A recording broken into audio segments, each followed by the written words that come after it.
শেষ হলো এক তরুণী স্বল্পদৈর্ঘ্যের ছবির শুটিং। খুব শীঘ্রই মুক্তি পেতে চলেছে এই সচেতনতামূলক শর্ট ফিল্ম। সোশ্যাল মিডিয়ায় ভার্চুয়াল প্রেম এবং অন্ধবিশ্বাস কিভাবে তরুণ প্রজন্মকে বিপদের দিকে ঠেলে দেয়, এই বাস্তব চিত্রকে কেন্দ্র করে মাথাভাঙ্গা থানার উদ্যোগে এবং সিওবি আনটোল্ড ইউটিউব চ্যানেলের সহযোগিতায় নির্মিত হচ্ছে এটি সমাজ সচেতনতামূলক শর্ট ফিল্ম এক তরুণী। সোমবার সম্পন্ন হলো ছবিটির শেষ দিনের শুটিং। খুব শীঘ্রই এটি মুক্তি পাবে সোশ্যাল মিডিয়ায়। এই শর্ট ফিল্মটি পরিচালনা করছেন মাথাভাঙ্গা থানা টাউন ইনচার্জ মৃত্যুঞ্জয় চক্রবর্তী। চিত্রনাট্য লিখেছেন দ্য সিওবি আনটোল্ড চ্যানেলের সিইও অমিত কুমার সিংহ। সহ পরিচালক হিসেবে যুক্ত ছিলেন অমিত কুমার সিংহ এবং শ্যাম বর্মন।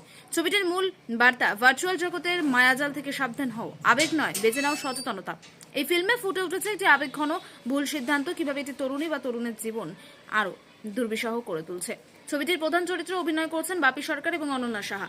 এই ছবির অধিকাংশ চরিত্রে অভিনয় করেছেন মাথাভাঙ্গা থানার পুলিশ কর্মীরা নিজেরাই, যা সমাজের প্রতি পুলিশের দায়িত্ববোধ এবং উদ্যোগের এক ব্যতিক্রমী উদাহরণ।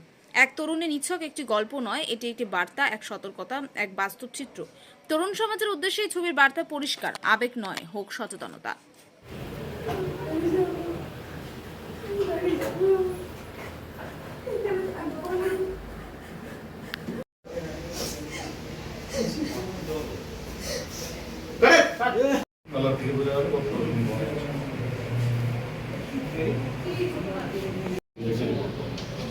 ওনাকে তুমি নিয়ে যাও, ওনাকে বসাও, জল এবার আমি এটা সবাইকে দেখালাম না।